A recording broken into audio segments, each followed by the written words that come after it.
Okay, yeah. So I was a radiographer before as a dentist. Long story, but I was a dentist first, then went to do radiography, and then came back to do dentistry. So I spent 6 years as a radiographer down at the General Hospital in Birmingham. And then I qualified and started working in Lichfield as a VT 25 years ago now. And now I own this practice where I started. So I worked there for 10 years, went away for 10 years, and then came back and bought it for my sins. So now I'm the principal dentist there. And years ago, I got collared. I was doing VT training. Someone found out I was as a radiographer. And ever since, I've got caught into doing this subject for the last 20 years, as they say. So I get collared into different areas around the dentist, etc. The thing is with radiography and radiation protection, etc. As I talk to my students and I say, look, sometimes they can think it's a boring subject and etc. But if they can't take the x-rays, they're never going to diagnose what they're looking at. It's one of the most important things in probably dentistry you can possibly do.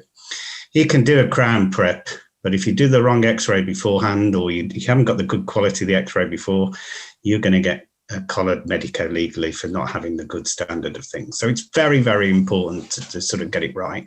And now I find in lots of the dentists who are coming out as FDs are not really very good at taking the x-rays, and you end up half the time teaching them. And that's because they're taught how to do them at dental school, and then they send them to the x-ray department and they don't take many x-rays all the way through. So in other words, they're struggling.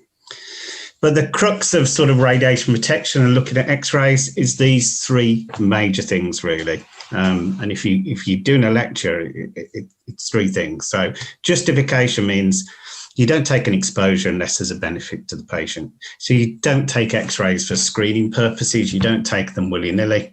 They've got to be a benefit to that patient. Optimization is the posh name for your quality assurance, really.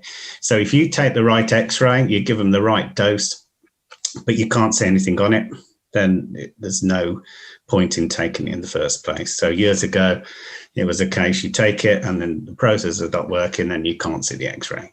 So that's what optimization is. So it's a posh name for quality assurance.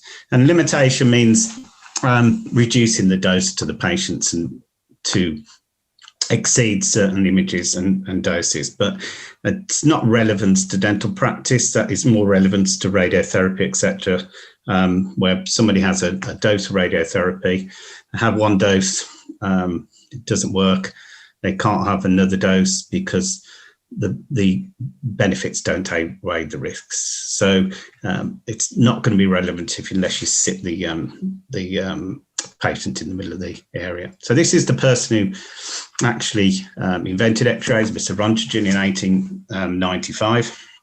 And he was actually playing around with cathode ray tubes, and suddenly he exposed something, flash came onto the screen, and he saw his own death. So in other words, what happens before that, the only reason you could see inside the body was either doing an autopsy or cutting open it. Before that, you couldn't see. And suddenly, this was actually his wife's hand. His wife got into it. There's all sorts of different aspects of how long this exposure time and how long the wife had to sit there. But it was 1 hour of exposure time. So 1 hour exposed to actually X-radiation when it comes to it. And these were some of the first X-ray rooms. As you can see, I don't think they'll pass CQC examinations now. And you used to stand right in front of the X-ray when you were having it taken. I know I'm old, but I don't think I quite had it when I was first doing my things there.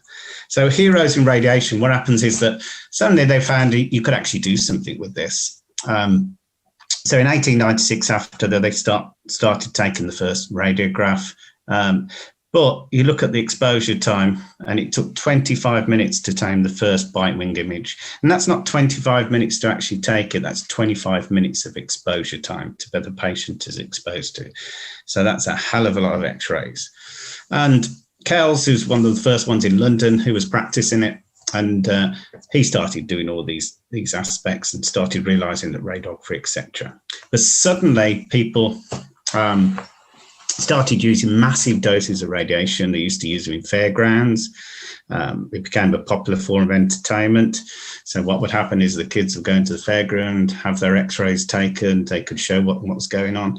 And so they suddenly experienced, lengthy doses of x-rays and suddenly experienced side effects. So Harrison became one of the first ones to report the injuries.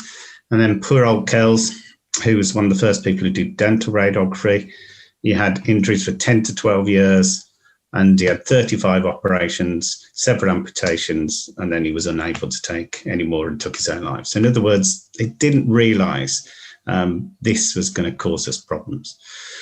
But the thing is, radiation is safe if you use it right, okay? I always remember when I first started as a radiographer, when I just left dental school, my people said, oh, you can't marry a radiographer because you'll have funny kids. And, you're 18 years of age thinking, why the hell have I come into this?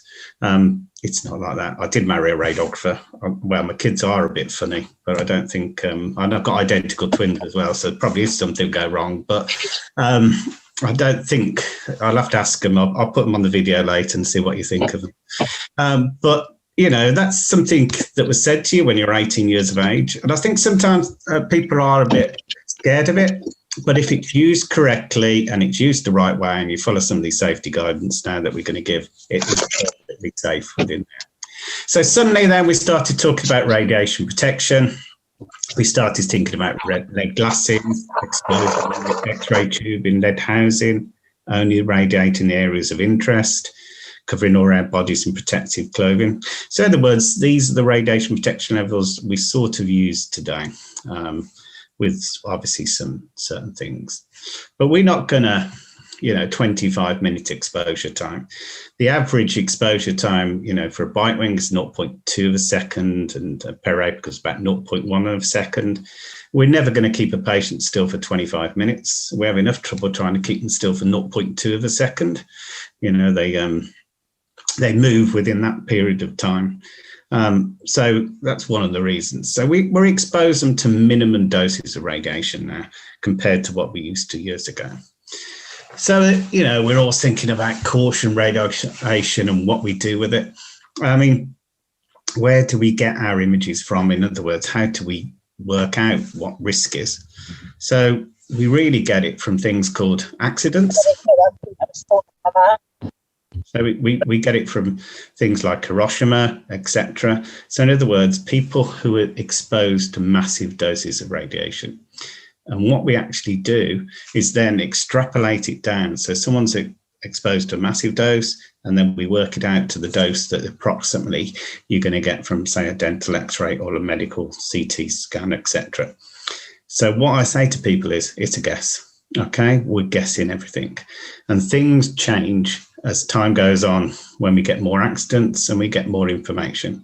If we're going to have, an ethical research project, and I expose someone to 50 radiographs, another one to 25, another one to 10, and see which one gets cancer, well, you're not going to get approved for that. Okay, it's all about accidents and how we guess. So it's really a guess. So these are sort of the injuries you get when you're exposed to serious amounts of radiation, like in Hiroshima, etc.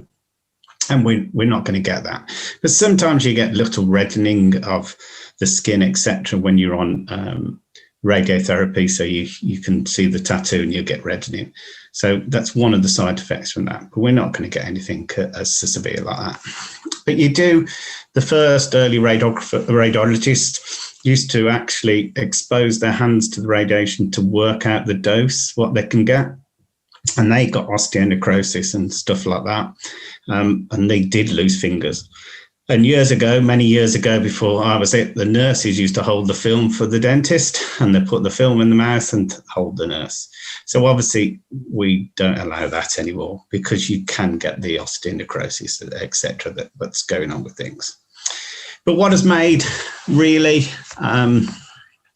radiation and also radiography so much better is really the use of holders. When I started 25 years ago, I tried to teach my principal or my VT trainer that you can use holders. She didn't want to know. She thought, right, I can take an X-ray much, much better with the bisecting angle technique, which you can't do. We call the bisecting angle technique the guess technique. Okay, you used to just stick the film in and guess what angle you could come on top of it. And it was well proved that when you're a dental student, they don't think you're good at anything really. But what they did is they put 10 experienced dental radiographers and 10 dental students, and they asked them to take X-rays on phantom heads.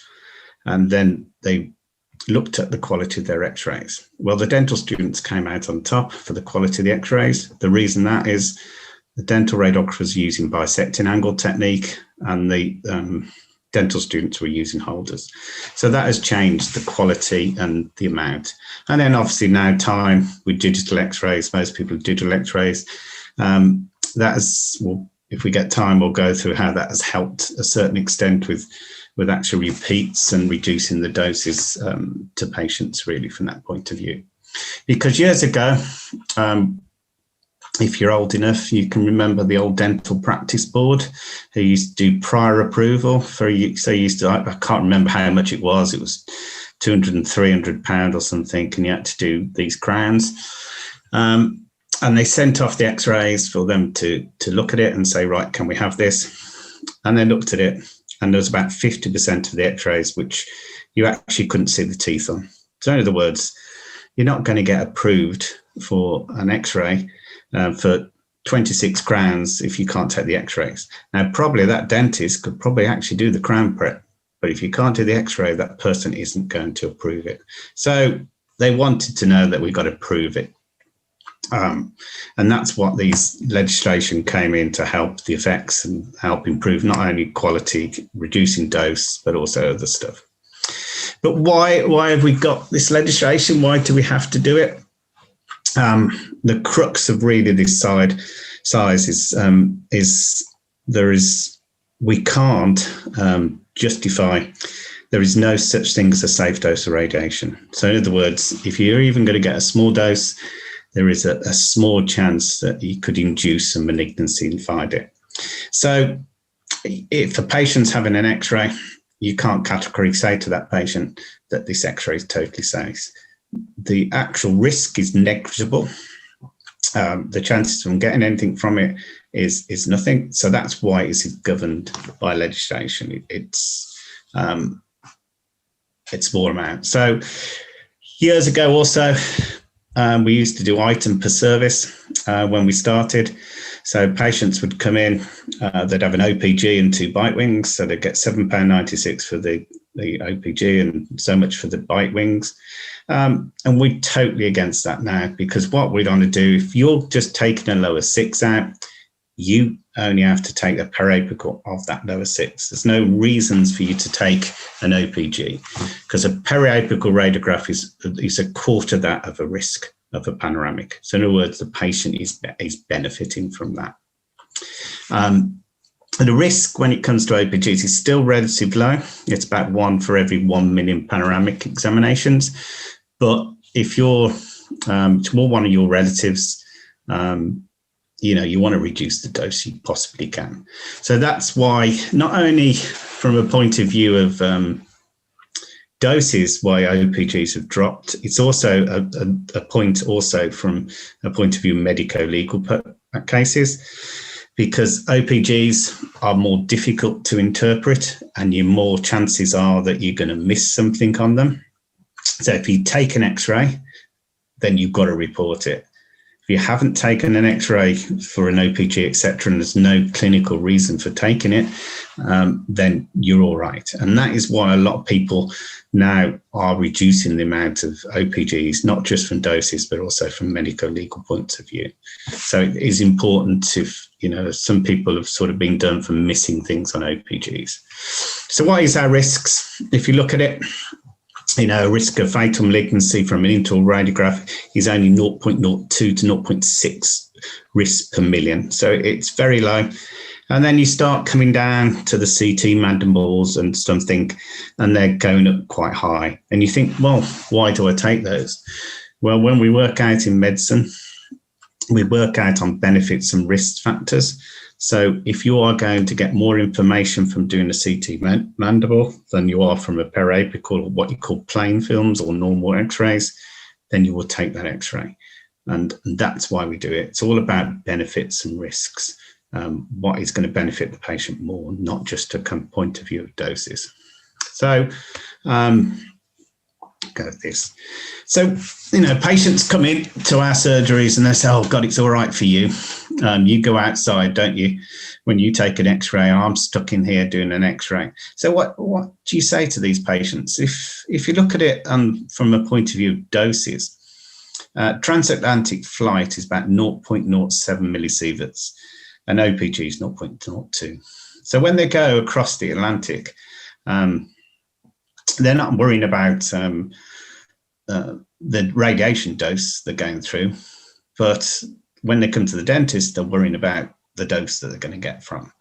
And I think now with the new regulations, etc., they're putting things like posters in, which gives relevance to the radiation dose. And, you say to the patients, look, if I stood in a chair, if I stood in this room all day long, sitting there having 30 x-rays a day, or 52 weeks a year, I'm going to get a much higher dose, whereas you're going to only have it every 2 years, every 3 years, or whatever it is from the different types of x-rays.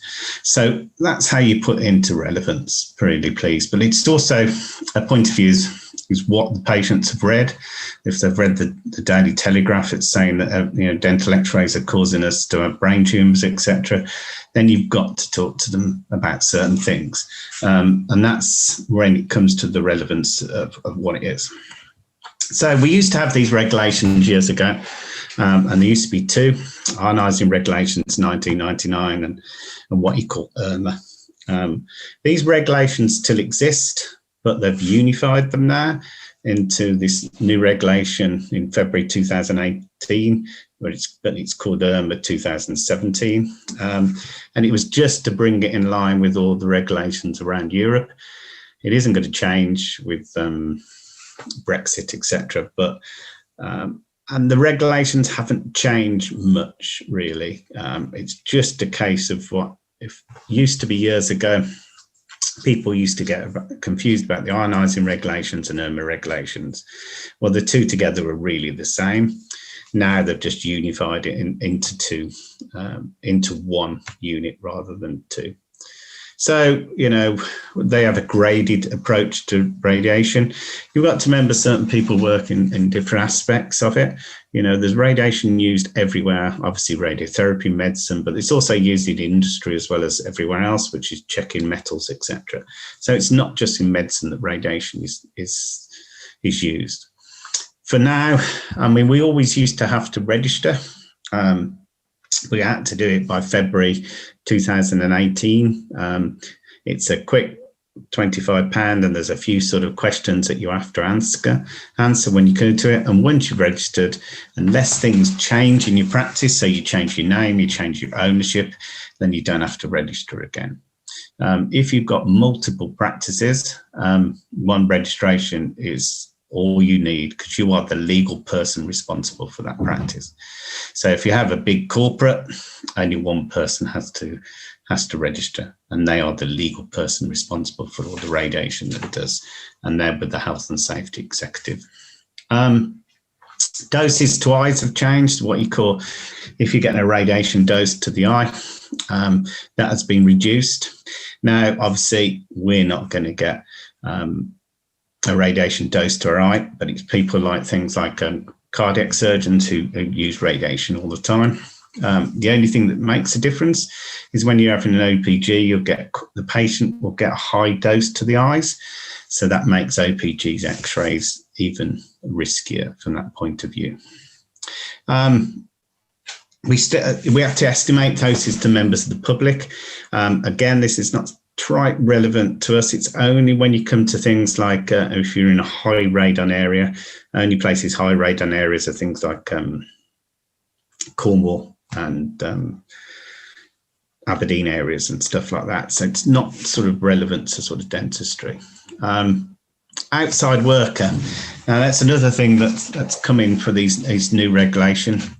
And who's an outside worker? it's someone obviously who's not employed by the actual practice itself, i.e. locum workers or agency workers.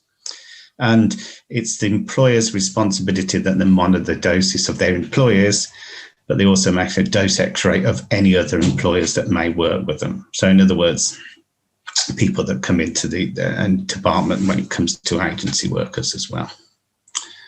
So if someone comes in like an engineer or to maintain the equipment, then you have to actually do what you call a form to transfer responsibility over to them to act as in charge and act as the employer. So they are the employers themselves then.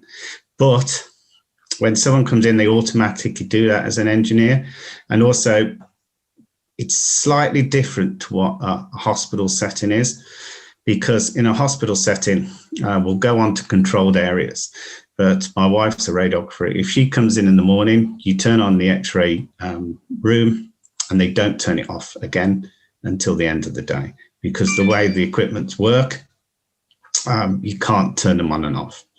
With our equipment, you turn it on and off. So in other words, when you're finished with it, you should turn that switch off, because then it's not a controlled area then. It's just a normal dental surgery. So anyone can go in it. Okay, so it's important to realise that there's a difference between hospital settings and dental settings when it comes to this. A dentist who works in multiple practices and has multiple employers is not technically an outside worker because they're employed by those practices. So someone like an orthodontist, an implantologist, etc., are not classed as outside workers. And then we have a responsibility to understand the patient needs to understand what doses they're receiving. Now, it's very difficult in a surgery to give that information directly. So what you call RPAs, which are the radiation protection advisors, have thought about using posters that you can use in the waiting room. And these detail information that they can give to patients. And this really puts the information into relevance for them, really. So like I was talking about doses caused by OPGs, etc., you know, your 0.7 millisieverts and 0.2 millisieverts, they put them into that aspect. But if they come into the surgery and they want to ask any more information, then you've got to equate that information to them. So that's why it's important. If you're instigating exposures, you're radiography qualified, etc., you know about risks and why you have to go on these IRMA courses. So the posters available, you can get them from NHS Scotland, you get the ones from Scottish Dental Effectiveness Programme, and you also print one. The one from the Clinical Imaging Board is quite a good one. So you can get those posters, which are available on the websites, which are actually free to download. And they're the ones that you can put into the waiting rooms. So this is what I said earlier when a transatlantic flight, this is when they put them into that relevance when it comes to it. So what's the risk? We are classed as, when it comes to risks of medical exposures, we're classed as negligible. So we're classed in 1 in a million. So we are very, very low when it comes to radiation dose to our patients. And obviously then you get to the minimal ones, which are radiotherapy and very low. So we're a real and negligible group. The other thing that is important really, from a point of view of what the new regulations also say, is a thing called carers and comforters. Now, carers and comforters, what are those? These are the people that actually are with the patients. So in other words, say you've got special needs, someone needs to be with the child when they're having an X-ray, etc. Then we need to then estimate the dose that patient is going to be given to. Now, how do we estimate that dose? There is in your book, when you come every 3 years, the engineers will come in and do a test on your machines, and they'll work out the dose for what you call a periapical radiograph. And that is the radiation dose that is approximately going to be given to the patient. but the carer is going to get less than that because all they're going to get is scattered radiation. So all you're going to say to that patient, or you're going to get a lesser dose of a 0.2 millisieverts, which is negligible, and you're going to get less than that. And all you need to do is explain. Now, the chances are that that carer or comforter is quite happy to stay with the child because the risk to them is negligible, but as long as they understand the risks. There's very few occasions, I've never had someone stop in a room when I've took a dental x-ray, but I'm not a special needs dentist, so sometimes it may be that some special needs patients, they want the carers. In hospital, it's totally different. Say if a prisoner comes in, the prison officer has to stop with the patient, obviously has to be handcuffed. They use a long, obviously, handcuff chain, so they're way away from the x-ray unit. The risk is negligible, and what they do is change the prison officer that comes. So if the one comes the next week with another prisoner, they'll use a different prison officer, and they use the older one because they're less risk of radiation. So they're the ones that sort of thing. And also, I'll show in a second, in hospital, sometimes if a child has got to have an x-ray, and you've got to hold that child down, unfortunately, usually it's the mother or the father. We try and get the father, but we always give the test in hospital, who does the child love the most and who do they want when they're ill? They always want the mother, don't they? They don't want the father when it comes to the real thing. So the mother always comes in, although they're obviously of childbearing age.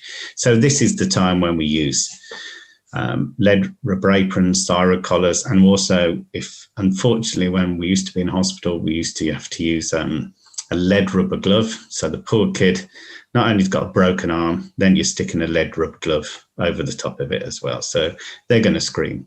But sometimes we have to get that x-ray. And that's when it comes to carers and comforters, when it comes to us. So that's why we're talking about risk things. Controlled areas, controlled areas is the distance that you actually get away from the patient. Now, I've had loads of I've taught this over the years, and I've taught it to FDs, and they've virtually got about 20 meters away, hiding behind the corner, and hiding behind the door as they press the button. The one thing that's mega important when you press the button is you've got to look at the patient when you press that button. And the reason that is, what happens if that patient moves when you press the button? So if it's moved, then you've instigated the exposure and there's no net benefit to that patient. So if one thing gets to them and you're qualified and the nurses have to do it, you press the button and you watch that patient to make sure that they're not moving. Otherwise, it's not going to do. And the distance you need to get away is 1.5 meters up to 70 kV, and over that point, 2 meters. Over 90 kV. So I always say to people, 2 meters away is 2 meters, and you're perfectly safe at that 2 meter distance. And that's all you need to be away. And you don't need to hide behind the door, etc., like a lot of people will do.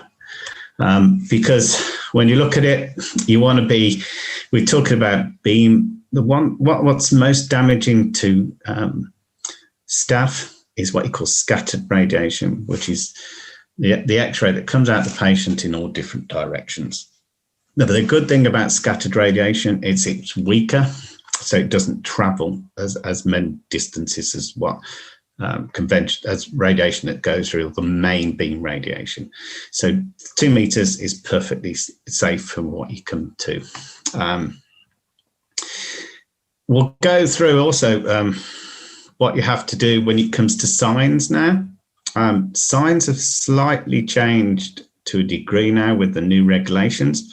Before, when we had this, you didn't have to have warning lights outside, which is correct now, but it's changed slightly in that you have to have a point where when the unit is on outside your x-ray room, or obviously your surgery in this case, you have to have a light that says that it's on or exposed, or you have to have a sign that says controlled area, non-controlled area. So you have to change it over, which is not the case to when we used to, because years ago we used to have this sign which just says a controlled area. It's only controlled area when the unit is switched on. So it's slightly different now to what it was before. We don't have to have big warning signs like we do in hospital, like you've got here. You can have them, that's fine if you want, but they're obviously expensive. But it's probably better off having a slide sign and a red light to say that your controlled area is on, rather than big things like that, because that's too expensive for us. So that's something that is actually coming now that it wasn't in before. Also, a lot of people ask me the question, what is handheld machines legal? And the answer to that is definitely yes. You obviously can't get you 2 meters away from that context, but what they talk about is it's what you call a small focal spot size. So in other words, it doesn't irradiate the area as much as possible. So yeah, I personally don't like them because I think, one, you can't hold the unit very still when you press onto it. Holders are very difficult to use on it. And from years and years and years of being a radiographer, I always think that distance is your best policy. So I don't like them, but they are legal. Okay, there's no problems. The only thing with handheld units, with the new regulations, is that you have to have them tested every year, compared to what the fixed units, you have to have them tested every 3 years. So it's important to understand that you have to have them tested every year. This is one that was found in Birmingham. You can actually get it on the eBay point of view. It comes with a nice tripod. Fantastic. Now this is illegal, okay, because it's only £250. It's not CE marked. Well, it is CE marked. It stands for Chinese export, not CEU. And if you were actually using this, it would be about 40 sieverts to your hands. Now 40 sieverts, were allowed 1 millisievert a year. So that's 400,000 times more than dose that you're going to do. So yeah, you've saved your money, but you've fried your hands. So, this was obviously found by the CQC and stopped. And I think it was a nurse actually that quite rightly whistleblowed the practice to the health and safety executive, and they came in and done it. So, but you can still buy them. I always like to open up my presentations with a few x-rays. This is what you call tapeworms. So when you go abroad, make sure your pork is actually cooked, because that's what these are eggs from tapeworms. This is a thing called pica condition, where they eat strange things like rocks and pebbles, and they think they turned them into wine and bread, but obviously they don't. It just turns them into, blocks them up. And we have a lot of people in hospital which eat anything. Okay, and I think it's always a good thing to work in an A&E department, because you see life dramatically as you go along and stuff. So this is another bleaching, and this is another parasitic information which you can come to it when it comes to it. The other thing that people panic about, which I think you need to know as well, is what you call when something goes wrong. So there's either equipment malfunction or something that you have done. Now, it's always horrible when things go wrong in any context. File breaks or something else happens in a practice, but things do go wrong. And what does go wrong, really? So you failure to control a visitor in the room. So in other words, when you press the button and the accidental press over exposure, and the visitor gets exposed to radiation. The wrong patient, it's an individual responsibility. You've got to get the right patient. Now, years ago, when I was in radiography, so that's 30 years ago now. If we got the wrong patient, then we'd just go and get the right patient and x-ray them. Now, obviously, times have changed slightly when it comes to it. you've got to remember when people in hospital or when they're in the dental thing, they're stressed and they will answer to anything. How many times have I've got the wrong patient come into my surgery? Oh, well, I'll follow the nurse because the nurse is working with Mr. Kain today, but usually working with Mr. Gupta, why isn't and they follow them. They come in or they expect it. In hospital, I've had people come for the wrong X-ray. They've answered to the wrong name, and it's your responsibility to check that it's the right patient. Nowadays, if my wife is in hospital and she X-rays the wrong patient, she's instantly suspended until a full investigation is implemented into it, because it's classed as a never incident and an IRMA incident. So it's classed as serious incidents now. And it's the same thing when it comes to dental practice. You've got to get a positive answer. It's not too bad if it's in the surgery and the dentist, but if you're in a lot of big practices now, got massive surgeries, and the nurse will take the X-ray, and they'll send it to the nurse radiographer down to the bottom to take the X-ray.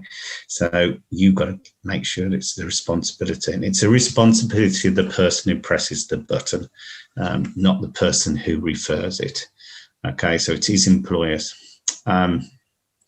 So inappropriate examination. So if you're not happy with the examination that's been requested and your GDC regular, you can actually say, look, I'm not happy you're doing this.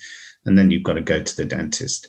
From a radiographer's point of view, if an X-ray comes in and they're not happy with it, then they will reject that request, and they'll go to the radiologist and say, look, I'm not happy with this request to do it. So you are in your rights to say, I don't want to do this, and then it's up to the dentist then to take it.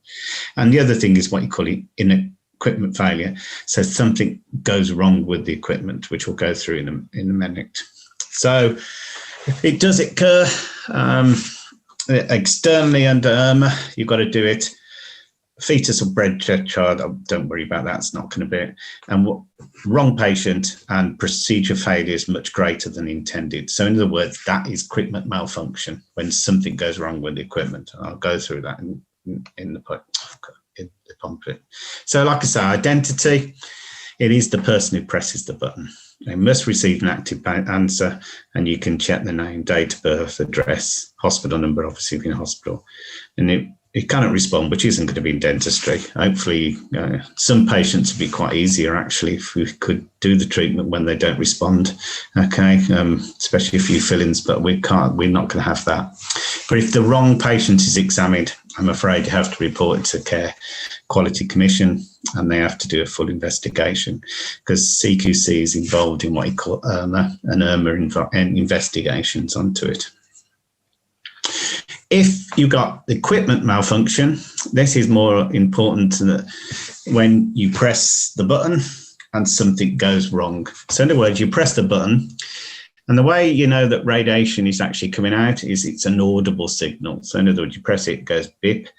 What happens sometimes, rarely, it's never happened to me in practice, but it's happened to me in hospital. You press the button and it clicks open. Now, there should be what you call internet circuit breakers, which shouldn't do that, but it presses, instantly goes. And now you think, oh my God, and it's beeping all the time. What do you do? Well, your first line is you've got to go and turn it off. Now, what you call is then isolation switches. So isolation switches are outside your room, so you instantly hit that. Now, if you think about it, what you have to instigate is 20 intended doses. So if you think you press the button, it's going to take you at least 2 seconds before you respond.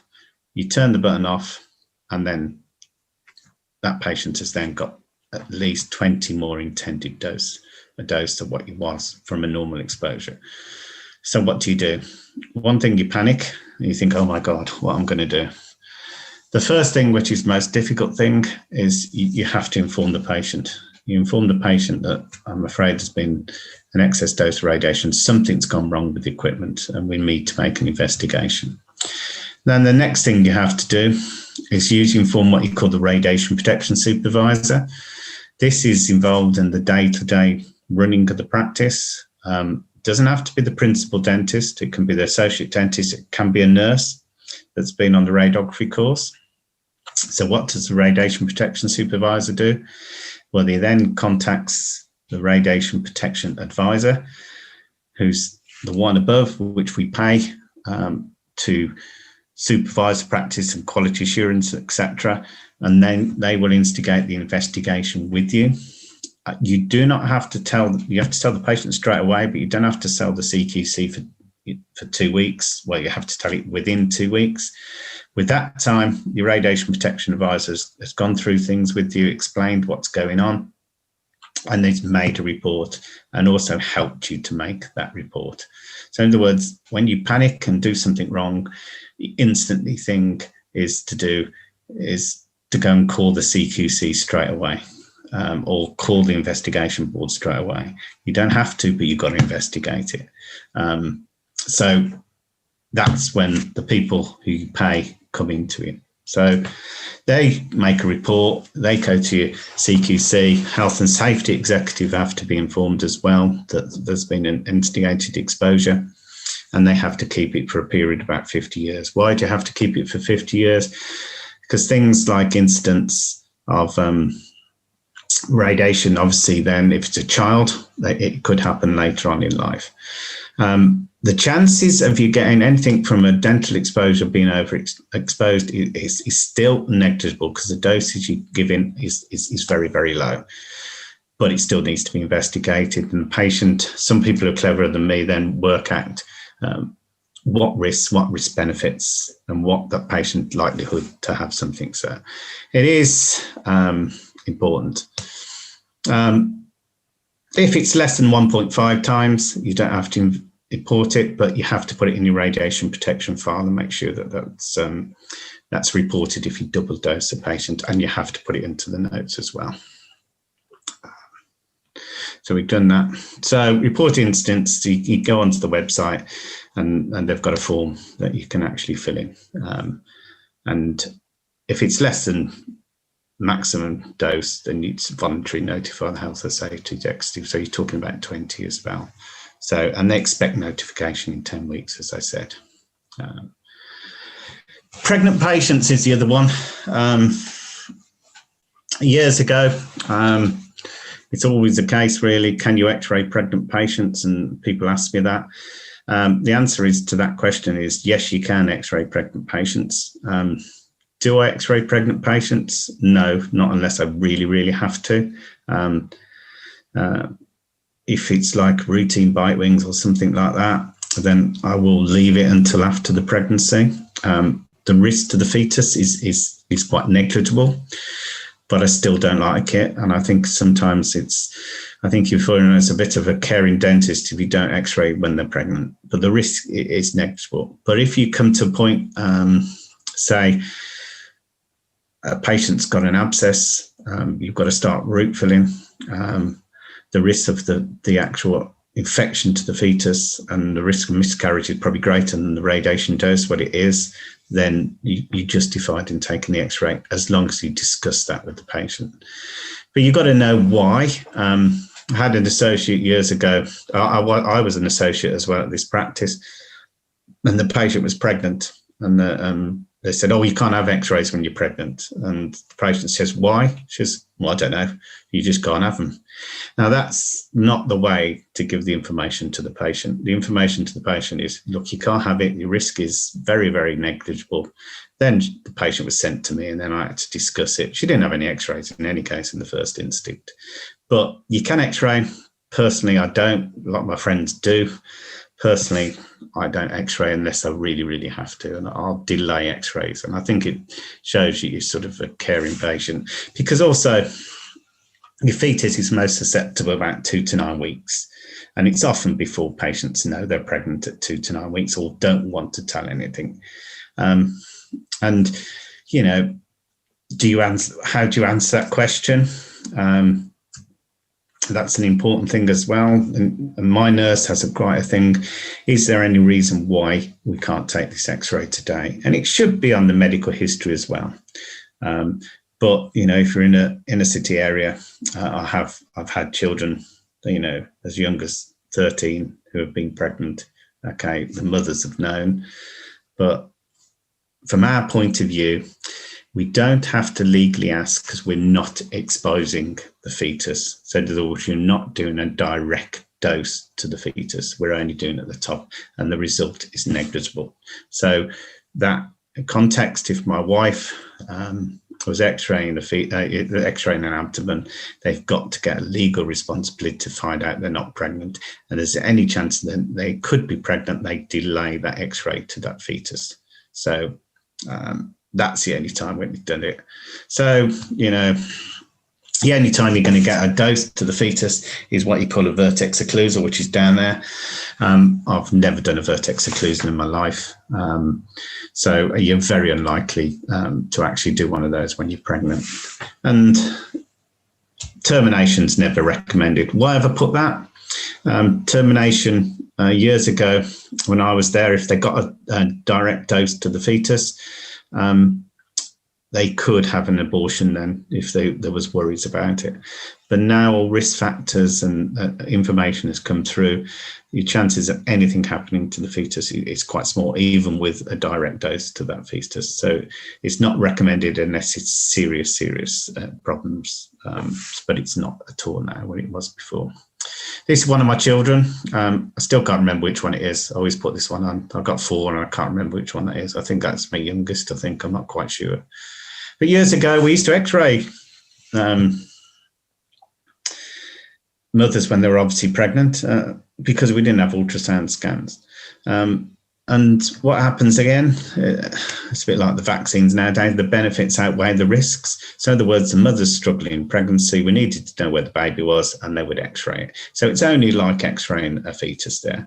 So again, anything is benefits outweigh the risks. Like I say, this is a breech baby. So obviously years ago, we didn't have ultrasound scans, etc. It's more important to keep the mother alive. So we have those type of things. And nowadays we can do MRI scans, etc., and CT scans. And we can do ultrasound scans. I always give this story, but when I was learning how to do ultrasound scans, I was trying to do this ultrasound scan and trying to get the measurements. And I realised then you don't shout out what you think. And I shouted out, "Oh God." I went, "Oh God, I can't find the head." I meant I couldn't find the head because I couldn't find the head.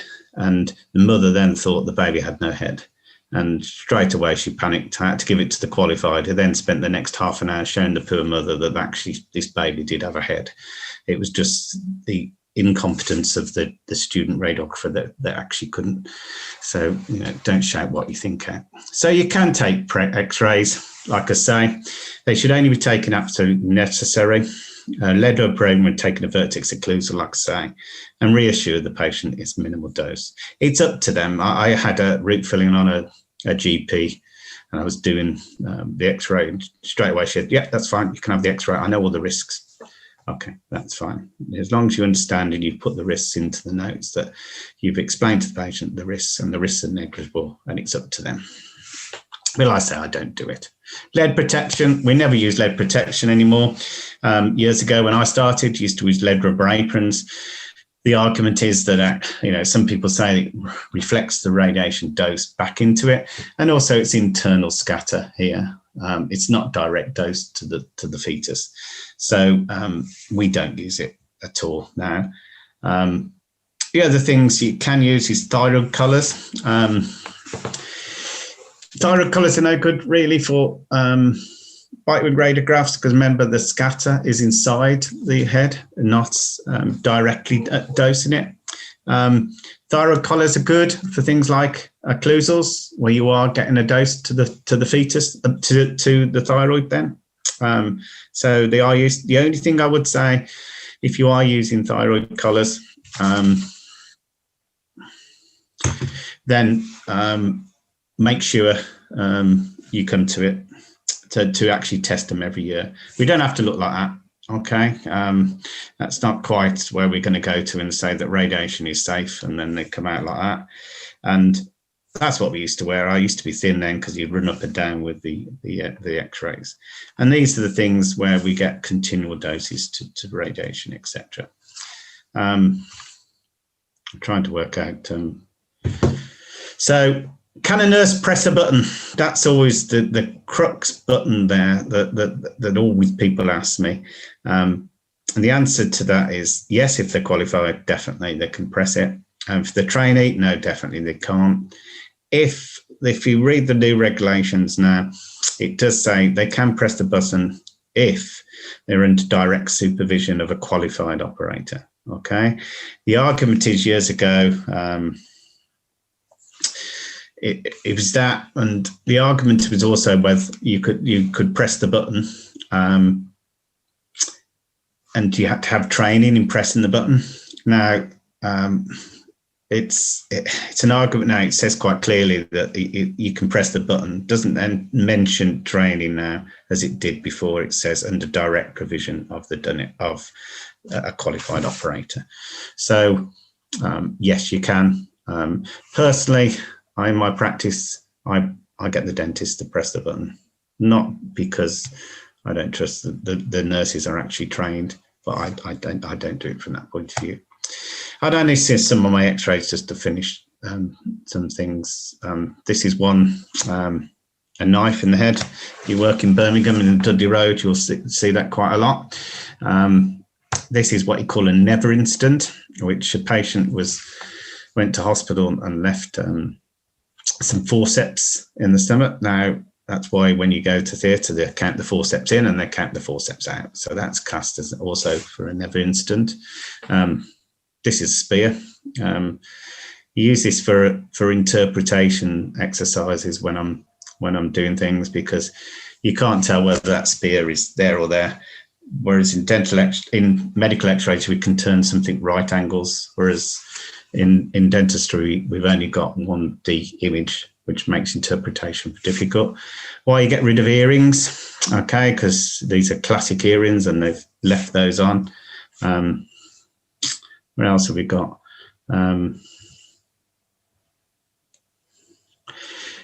Because what time we got to finish, haven't we? Because I've gone over my time, haven't I now? So I'll just finish off with one of the things. Has anyone seen those tonsil stones? That's the classic one. I hadn't seen those for years and years and years, and they do show up quite nicely on OPGs when you look on the right-hand side there.